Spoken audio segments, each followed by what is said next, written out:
Sanctus, Sanctus, Sanctus Dominus Deus Sabaoth.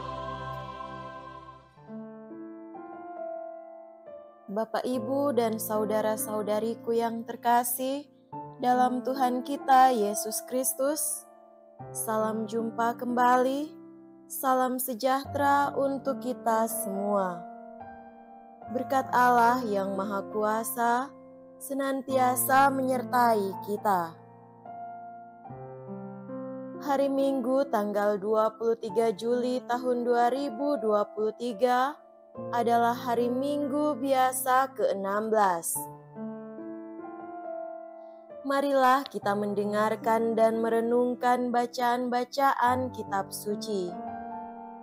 Bacaan pertama dari kitab Kebijaksanaan, bab 12, ayat 13, dilanjutkan dengan ayat 16 sampai 19.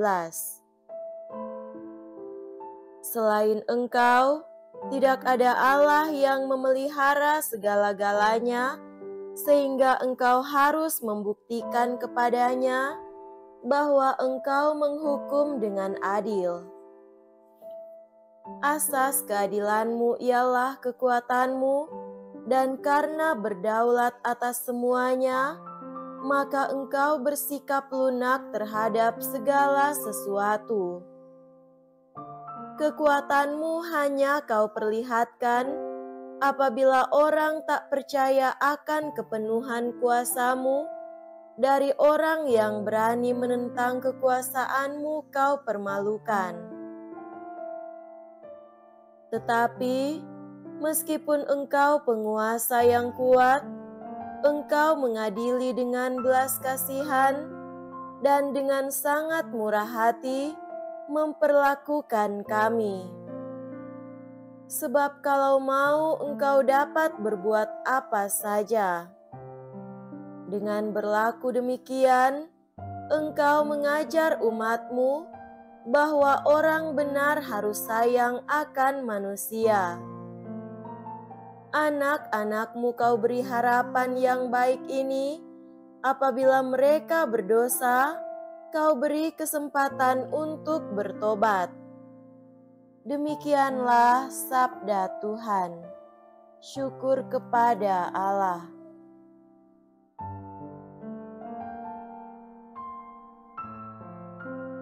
Bacaan kedua dari surat Rasul Paulus kepada jemaat di Roma, bab 8, ayat 26 sampai 27. Saudara-saudara, Roh membantu kita dalam kelemahan kita. Sebab kita tidak tahu bagaimana sebenarnya harus berdoa. Tetapi Roh sendiri berdoa untuk kita kepada Allah dengan keluhan-keluhan yang tidak terucapkan. Dan Allah yang menyelami hati nurani mengetahui maksud Roh itu, yaitu bahwa Ia, sesuai dengan kehendak Allah, berdoa untuk orang-orang kudus. Demikianlah sabda Tuhan. Syukur kepada Allah.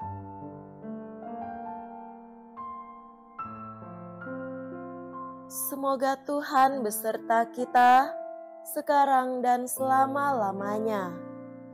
Inilah Injil suci menurut Matius. Dimuliakanlah Tuhan. Injil Matius bab 13 ayat 24 sampai 43. Sekali peristiwa, Yesus menyampaikan suatu perumpamaan lain lagi kepada orang banyak, katanya, "Hal kerajaan surga itu seumpama orang yang menaburkan benih baik di ladangnya. Tetapi pada waktu semua orang tidur, datanglah musuhnya menyebarkan lalang di antara gandum itu, lalu pergi. Ketika gandum itu tumbuh dan mulai berbulir, tampak jugalah lalang itu. Lalu datanglah hamba-hamba tuan ladang itu dan berkata kepadanya, "Tuan, bukankah benih baik yang Tuan taburkan di ladang Tuan? Dari manakah lalang itu?" Jawab pemilik itu, "Seorang musuh yang melakukannya." Lalu berkatalah hamba-hamba itu kepadanya, "Maukah Tuan supaya kami pergi mencabuti lalang itu?" Tetapi dia berkata, "Jangan, sebab mungkin gandum itu ikut tercabut pada waktu kamu mencabuti lalangnya. Biarkanlah keduanya tumbuh bersama sampai waktu menuai tiba. Pada waktu itu, aku akan berkata kepada para penuai, kumpulkanlah dahulu lalang itu dan ikatlah berberkas-berkas untuk dibakar. Kemudian dikumpulkanlah gandumnya ke dalam lumbungku." Yesus menyampaikan suatu perumpamaan lain lagi kepada mereka. Hal kerajaan surga itu seumpama biji sesawi yang diambil dan ditaburkan orang di ladangnya. Memang biji itu yang paling kecil di antara segala jenis benih, tetapi apabila sudah tumbuh, sesawi itu lebih besar daripada sayuran lain, maka menjadi pohon, sehingga burung-burung di udara datang bersarang pada ranting-rantingnya. Yesus menceritakan perumpamaan lain lagi kepada mereka. Hal kerajaan surga itu seumpama ragi yang diambil seorang perempuan dan diadukan ke dalam tepung terigu sebanyak 40 liter sampai mengembang seluruhnya. Semuanya itu disampaikan Yesus kepada orang banyak dalam perumpamaan. Ia tidak menyampaikan apapun kepada mereka kecuali dengan perumpamaan.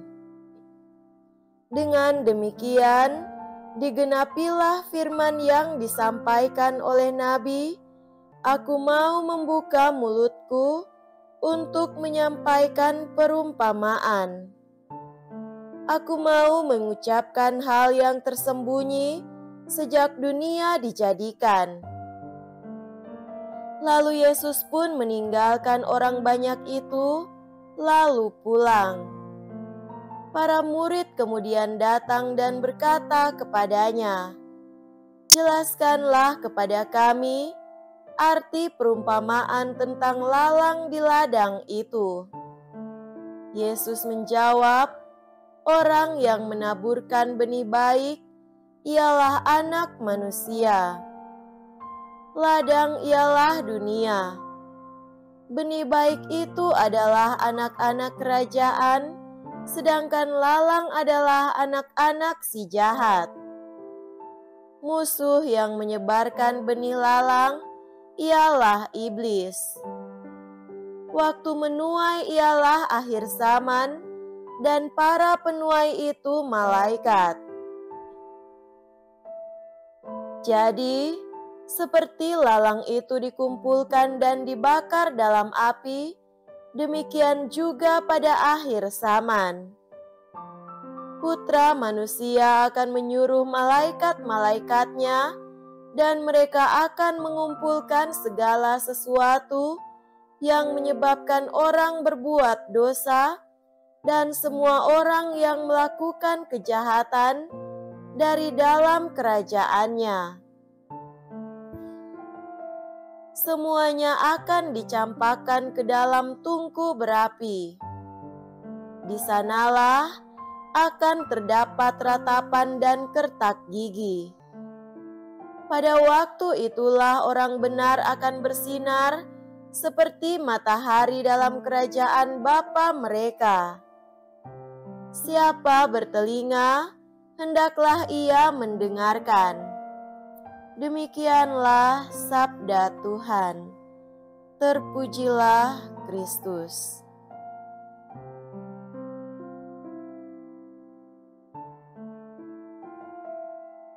Saudara-saudariku yang terkasih dalam Tuhan kita Yesus Kristus, tema renungan kita pada hari ini adalah baik dan suka mengampuni. Rasul Paulus memiliki kisah hidup yang dramatis. Sebelum pertobatannya, ia adalah seorang Yahudi yang paham baik tentang Taurat. Ia menganggap para rasul dan orang-orang percaya sebagai sesat, karena itu harus dibinasakan. Tak heran bila ia ikut mengejar dan menganiaya para pengikut Kristus. Praktis, waktu itu Paulus adalah seorang yang tidak percaya pada Kristus, penyebar kebencian terhadap umat Allah, seorang penghambat kerajaan Allah. Tetapi oleh perjumpaannya dengan Kristus dalam perjalanan ke Damsyik untuk mengejar dan menangkap orang Kristen, Paulus bertobat. Ia mengalami belas kasihan dan pengampunan Tuhan. Ia mensyukuri karunia hidup baru ini dengan menjadi pewarta ulung tentang Kristus kepada bangsa-bangsa. Ia yang hina karena dosa dan kejahatannya terhadap Kristus dan gerejanya, kemudian menjadi alat Tuhan untuk membawa Injil keselamatan Kristus. Saudara terkasih, warta kitab suci hari ini menggambarkan hati Allah terhadap para pendosa. Pertama, Allah memberi kesempatan kepada siapa saja, terutama kepada para pendosa, untuk bertobat dan membaharui diri. Jelas bahwa pada akhirnya, yang dikehendaki Allah bukanlah kebinasaan dan kematian manusia pendosa, tetapi keselamatan dan kehidupan yang kekal baginya.